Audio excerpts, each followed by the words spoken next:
Mr. Speaker, when most people think of smuggling, they envision outlaws recklessly sneaking guns, contraband, and money to other outlaws. Most people would never imagine that the government of the greatest nation in the world would be engaged in helping a criminal smuggling operation by sending guns and money to narco-terrorists south of our border. No, this isn't a Hollywood movie. Unfortunately, this has become a reality in Washington, D.C.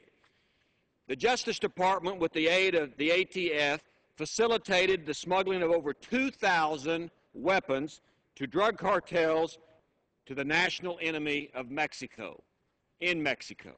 Reports indicate those weapons were used to kill at least 200 Mexican nationals and 2 U.S. law enforcement agents. The Justice Department appears to have gone wild. Instead of enforcing the law, rogue operatives in the Department of Justice seem to be recklessly encouraging violations of law. Who's responsible for this conduct? Over a year has gone by since the murder of Brian Terry, border agent, and we still don't know who was in charge.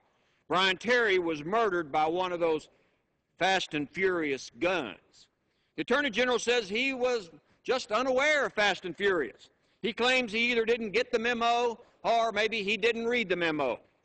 Well, Mr. Speaker, according to the latest group of emails sent over to Congress, he did get the email. According to emails sent to Congress Friday night, Arizona U.S. Attorney Dennis Burke notified Eric Holder's Deputy Chief of Staff over email about Brian Terry's murder hours after it happened. Later that day, he notified the Department of Justice that the murder weapon was from Fast and Furious. Imagine that. Holder's staff member replied that he alerted the Attorney General. So who knew what and when? The Attorney General apparently knew not days or months, but hours after that murder occurred. Did the Attorney General, know about this operation? Did he approve it?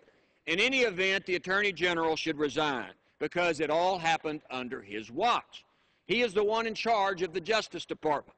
When he appeared before the House Judiciary Committee in December, the Attorney General also told me that he did not know who in his department was responsible for making the decision of Operation Fast and Furious.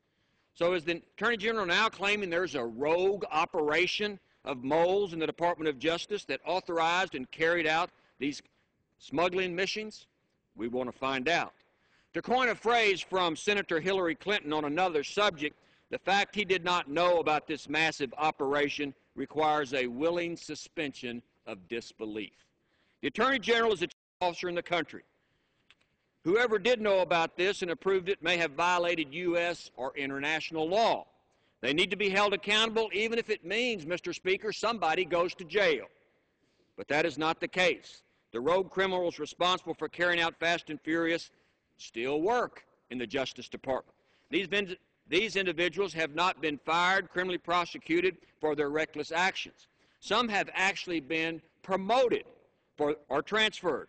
It all looks like an organized, deceitful attempt to hide the stench of Fast and Furious from the American people. Apparently, the Department of Justice believes that in order to catch a criminal, you have to be like a criminal. We need an independent special counsel appointed by the President to investigate the Justice Department and the ATF. The Department of Justice cannot be trusted to investigate themselves because the agency has lost credibility on this issue. The DOJ has stonewalled providing information to Congress. If the DOJ has nothing to hide, why do they keep hiding information from us? The Justice Department has to be removed from investigating Fast and Furious. Otherwise, Mr. Speaker, this would look like a bunch of burglars sitting on a jury trying a burglary case. That would sort of look bad, wouldn't it? People died in this reckless, misguided operation. We owe it to the American people and the people of Mexico to get to the bottom of this. In many states, when a person commits an offense, when he recklessly causes the death of another individual, the definition of that offense is called manslaughter. Even Washington insiders responsible for Fast and Furious cannot hide from the long arm of American justice. Because, Mr. Speaker, justice is what we do in this country, and that's just the way it is.